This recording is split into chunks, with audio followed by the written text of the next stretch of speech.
Barry Nadel is a Texan native born on July 11, 1953, and raised in San Jose, California, in a religious Jewish household.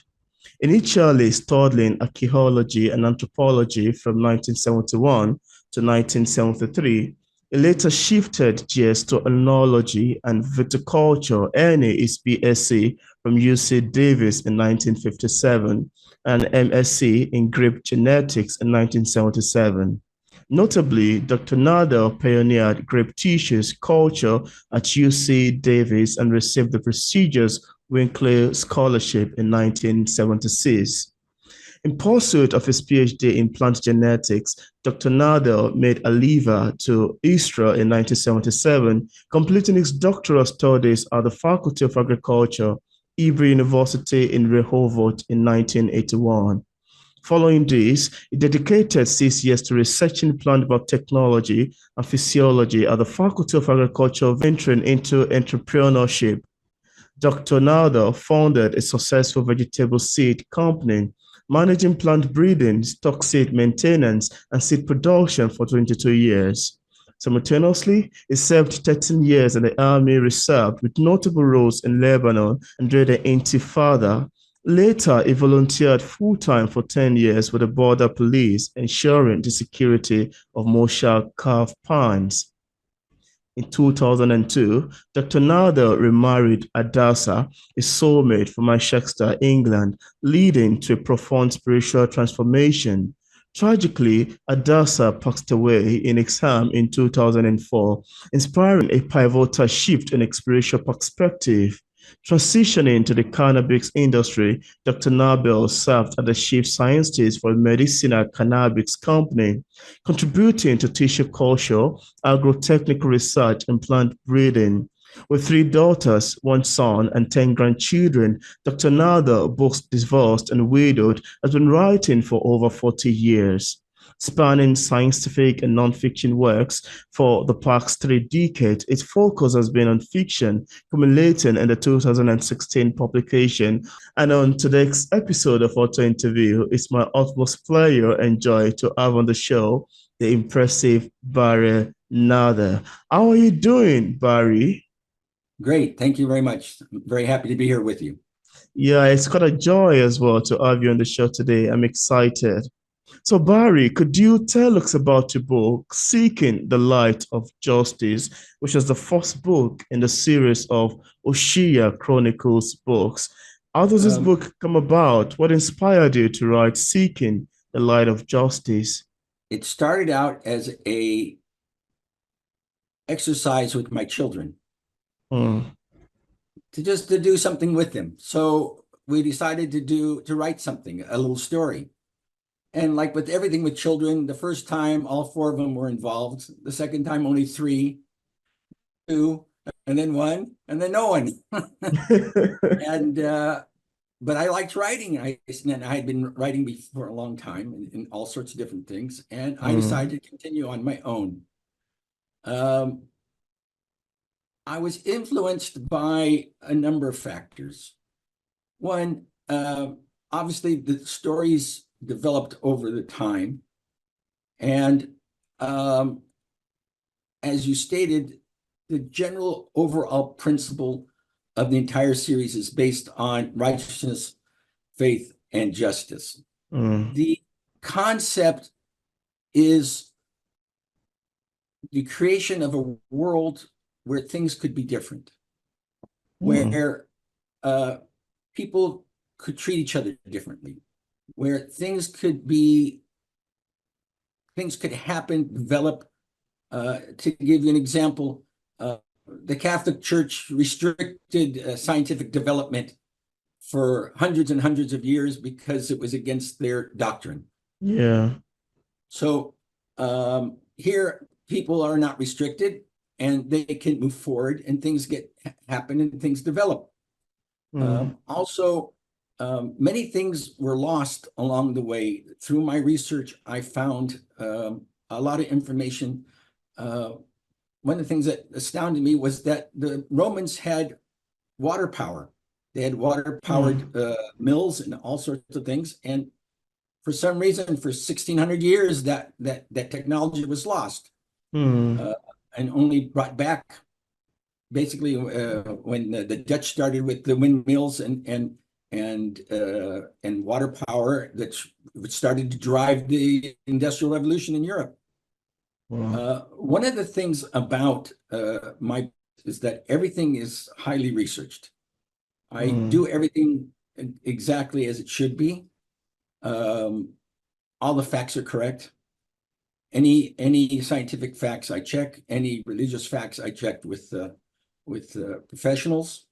Wow. I believe good literature, good novel is like a good lie. Absolutely. Best lie is 99% the truth and only 1% a lie. And that's what makes it credible. One of the first comments I ever got from a reviewer was, "Are you sure this is not a real story?" So that's because you provide the information that makes it all credible. And that's what's very important. As the story developed, I was writing parts here and there depending on what was going on. Then as you mentioned, I remarried, and my wife died of cancer after 2.5 years. And it caused a radical change in my outlook in the world. As I dealt with her loss, I dealt with a lot of spiritual questions. And I deal with a lot of those kind of things in my books, some of them quite difficult. I'm editing a piece right now, which I'll probably produce as a novelette, about 23,000 words, all about why do the righteous suffer and evil prospers, as it seems to be. And I deal with this entire question, not easy material. I wouldn't, most of my books I would recommend for 14 years and above, but not. It's a little bit too deep for younger people. I wouldn't let anybody read it until they were at 17, a little bit more mature, to be able to understand the concepts and to deal with the very difficult questions. And throughout all my books, I deal with numerous moral questions. And it's one of the important things throughout the entire series in developing, as I said before, a different type of society. A society where people help each other, a society where people work together, a society where the government is there for the people. And not just to suck them dry of taxes. Where the king understands his responsibility towards the people, that he should be a mirror of the people and vice versa. That if he wants people to be good and do righteousness and justice, then he has to do that. So throughout the entire book, I deal with these type of questions, the entire series, really. I've published already 16 books. I'm working on book 17 right now. And these next few books will be very, how should I say it? A little bit difficult to read because it's difficult material. You better have a lot of tissues nearby because it evokes strong emotions. I was very happy once when my beta reader wrote to me and she said, in book 9, she says, this chapter made me cry. And I said, oh, that's fantastic. I succeeded to evoke the emotion that I wanted.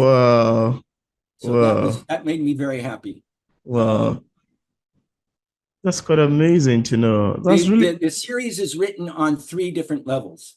The present, dealing with a group of Israeli archaeologists who are looking and investigating who the light of justice is. And they go around the world looking for these legends, which they find all over the world, about the same guy from different times and different cultures.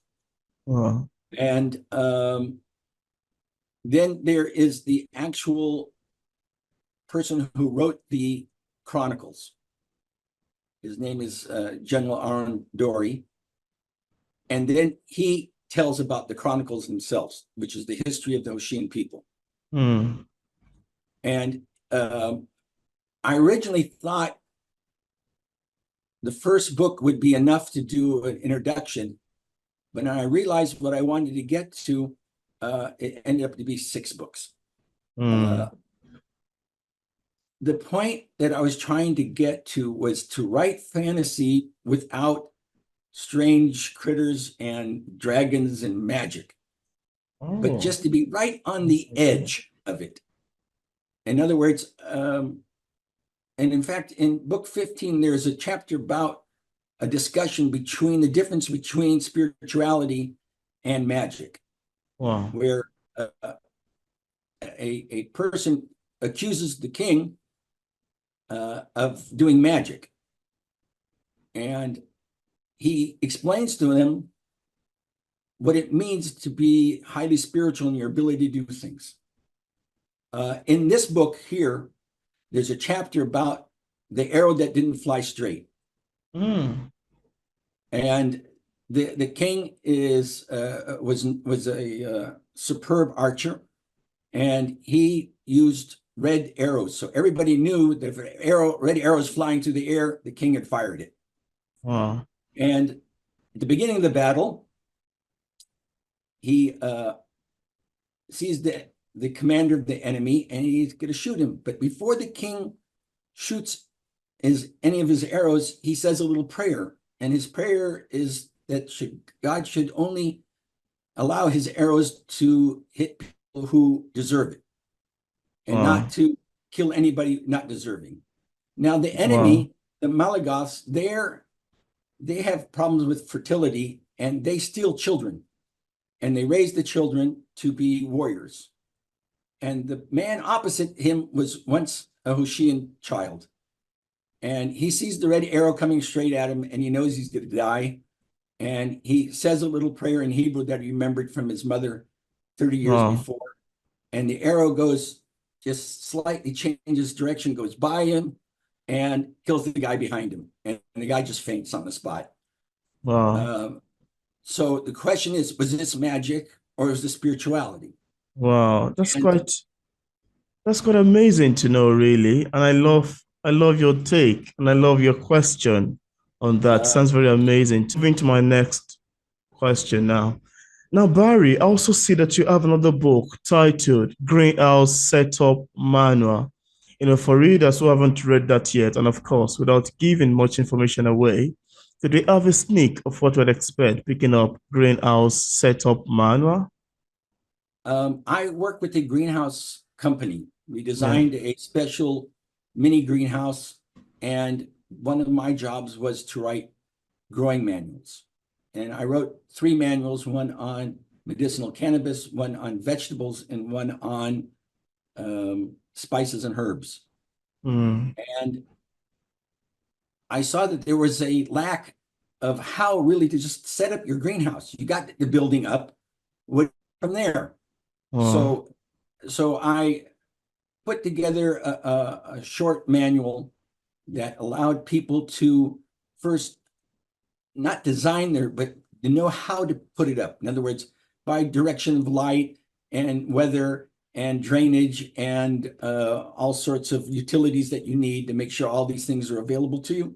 And then how to actually do the setup, how to set up your irrigation system, how to set up your fertilization system, how to put up your sensors, and all these little factors that, people tell you you have to do this, but how do you do it? So it's a very hands-on, step-by-step thing to allow gardeners who have greenhouses and small farmers how to set up their greenhouse properly.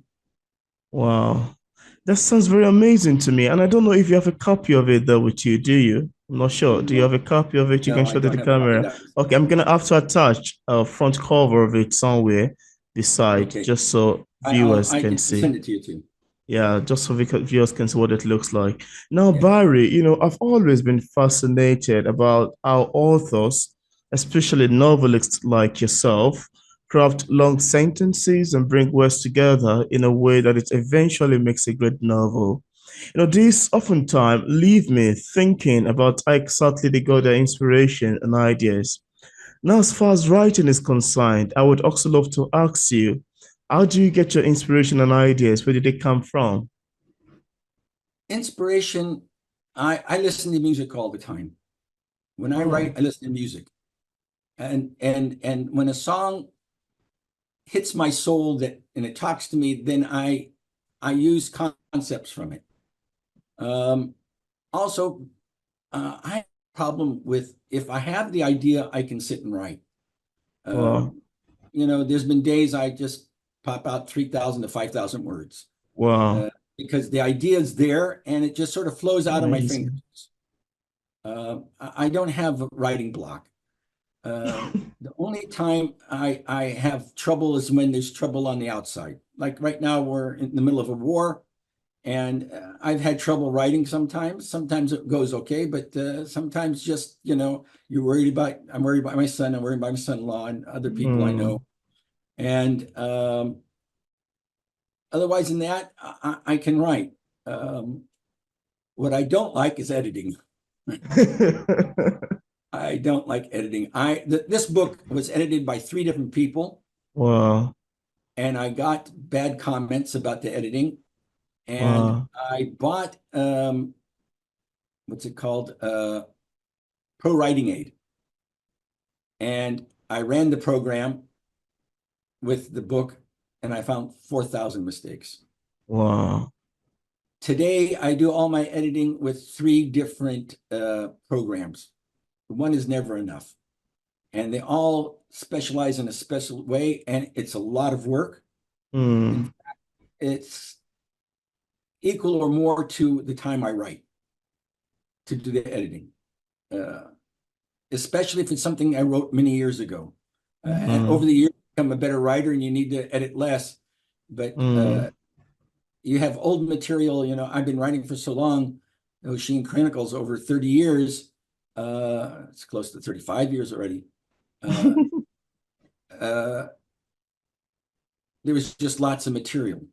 Wow. I originally wrote it for myself, and I didn't exactly how to pull it together till one day I just had just the inspiration, Mm. and to my amazement, everything fit.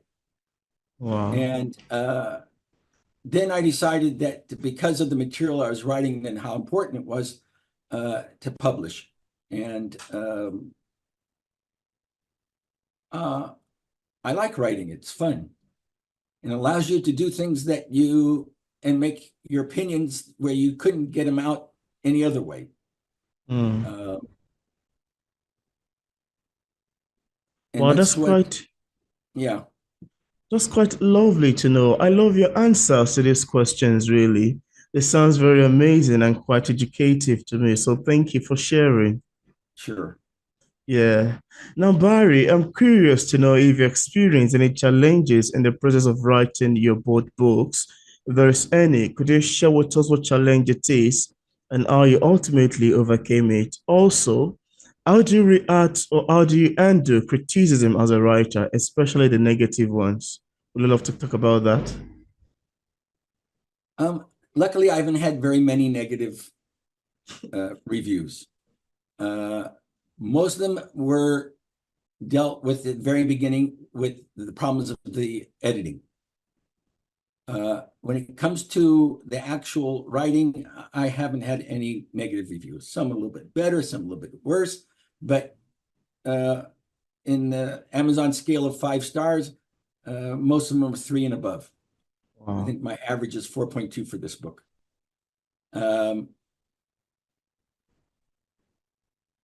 I remember reading a long time ago that there's no possibility that everybody likes what you're writing. Absolutely. Yeah. And that somebody's going to write you a nasty negative review, and it happens. So I just don't pay attention to it. When the majority of the people are writing that they like it, then you know you've done a good job. But on the other side, if you see a lot of negative response, then you have to change. Don't think that you're right and they're wrong. It means that if enough people are saying there's something wrong, then obviously there's something wrong. You know, it's like people my age, when they look at the mirror, what are they seeing? Are they seeing reality, or are they seeing what they want to see? So you need to deal with reality. And if you get a lot of negative reviews, thank God I haven't gotten them, you need to change. Wow. That's quite amazing to know, really. I love your take on that, and it's quite lovely to know how you handle it. Yeah, that sounds amazing to me. Now, apart from the books we've mentioned so far, apart from the first book and the other book we've mentioned so far, do you have any other works you've authored or maybe currently working on? Well, I was a research scientist, so I have peer-reviewed scientific articles that I've written. I've written 6 patents. Wow.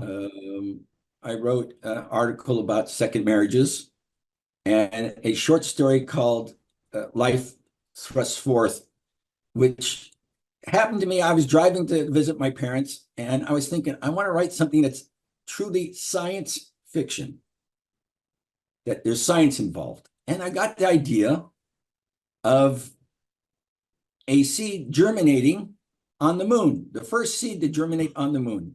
Wow. So this starts with the Earth and the moon and the sun talking to each other. And the Earth says to the moon, I'm sending you the greatest gift in the universe, life. And the astronauts land on the moon, and they set up a little greenhouse, and he plants the first seeds, and the reaction of the moon to life for the first time, and her reaction to it. Wow. So that's the fiction part. But I go through the actual scientific part of the germination to make it actually science fiction. Fiction. Wow. Well, I love the idea of seed germinating in the moon. That sounds like an amazing one. Just like time travels, we've always been having scenarios and the imagination of things. We imagine, okay, if this thing is real, if it's true, what is it gonna look like? So, seed germinating in the moon sounds like an amazing concept, really. Yeah, that's amazing to know. I've written also children's books, but I haven't Oh, published them because oh, the illustrations are just too expensive. wow, wow. I wrote a series of 7 books about ethics for children, which was very difficult. Vocabulary is always a problem. And writing Oh, children's book, you have to be able to write simple according to English. their vocabulary. Yeah. And ethics is normally a vocabulary for people over the age of 15, 16. So I had to come up with ideas of how to pass on ethical ideas using language of 8, 9, 10-year-olds. So I did it through stories. Like 2 brothers, one's laying in the garden and he's watching ants. And his brother comes over to him and he starts telling him all about ants and what we can learn from ants, about how they work together and things like that. Yeah. And there's other stories like this where I use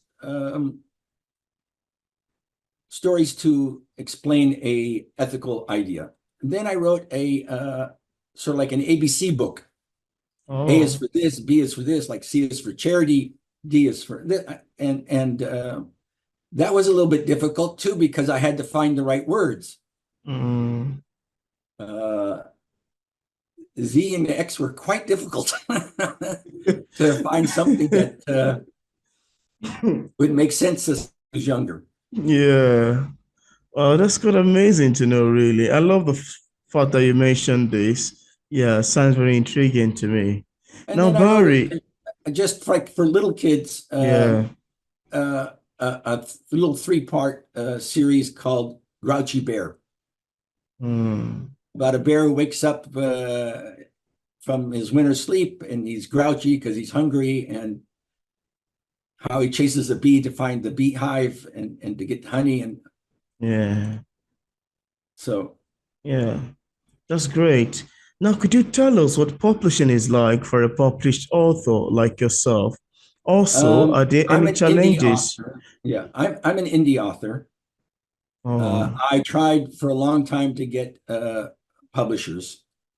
There are a number of publishers out there that, um, let's just say that the deal they're providing you is not worthwhile, and a lot of unpublished authors take it and they get swindled. And hmm, I avoided those and decided to publish on my own via Amazon. I published also via Draft 2 Digital. hmm. Uh, Draft 2 Digital at the beginning was fairly decent, and they don't seem to be making too much of an effort at all. There's not much book sales there. Oh, And with Amazon, um, you have to just be doing promotions all the time to get the book in front of people so they will buy it. Um, oh, and it's always a problem.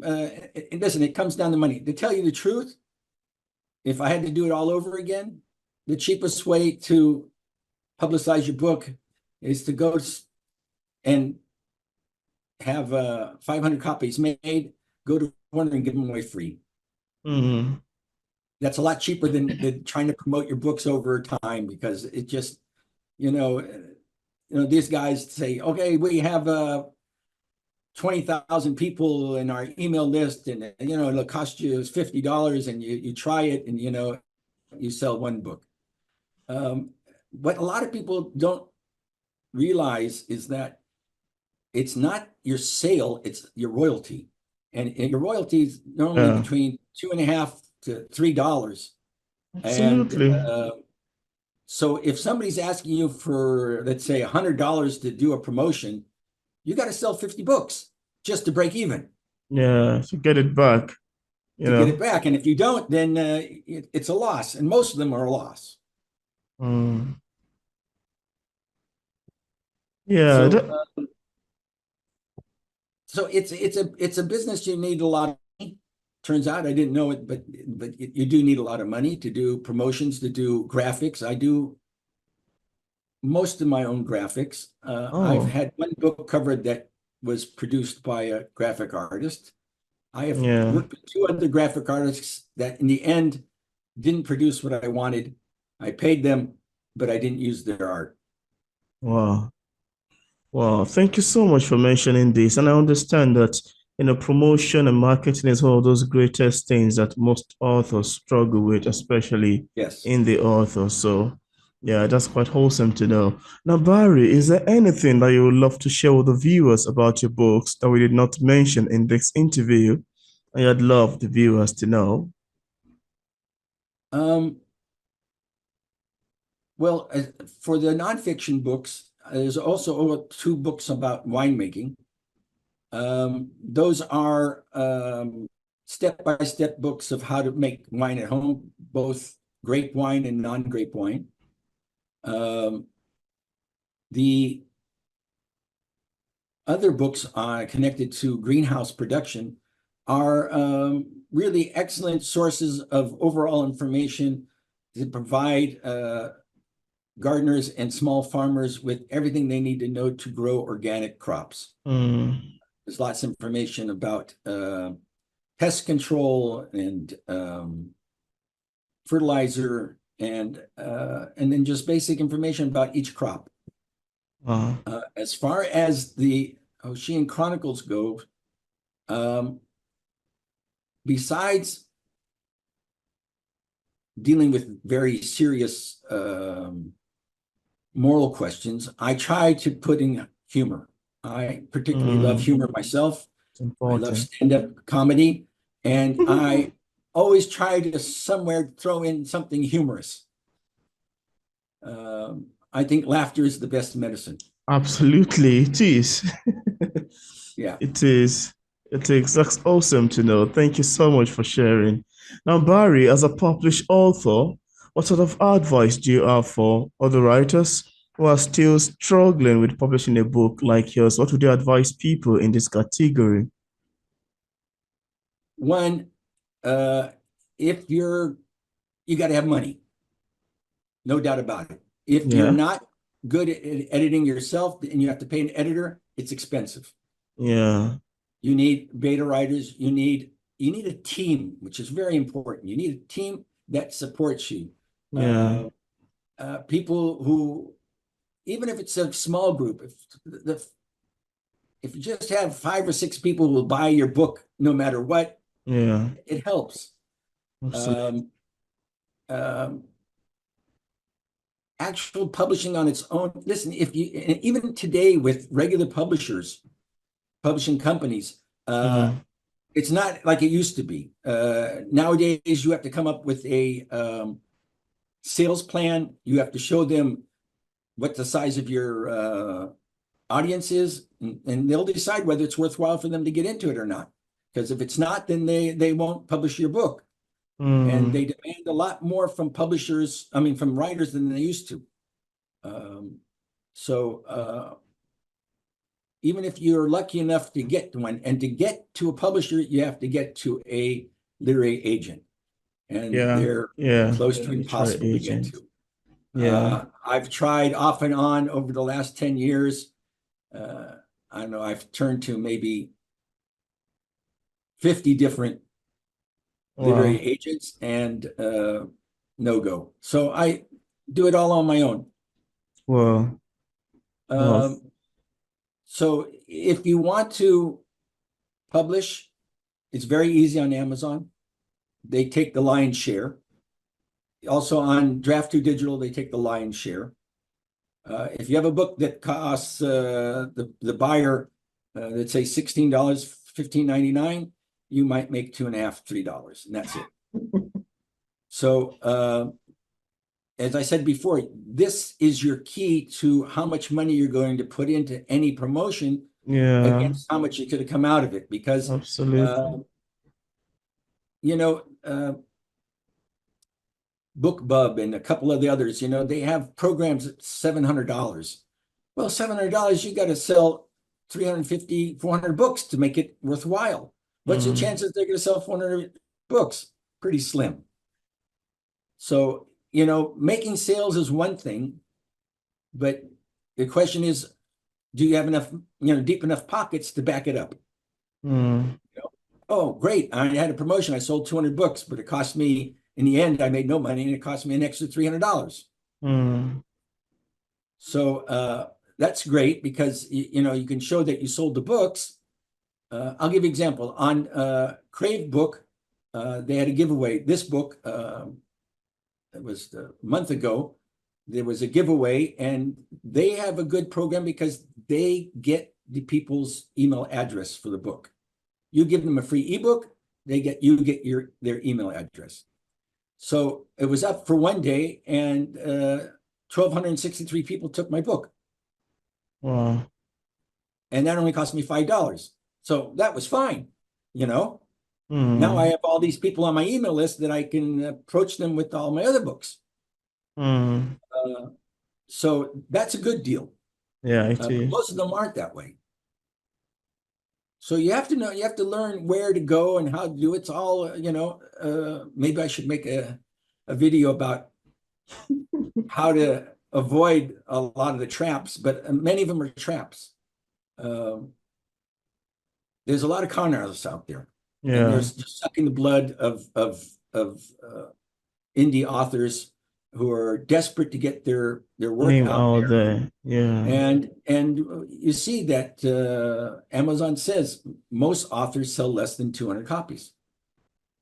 So if you sold more than 200 copies, you're doing okay. Wow. So even in the publishing industry, something like 10% of the books make money. You know, Rollins,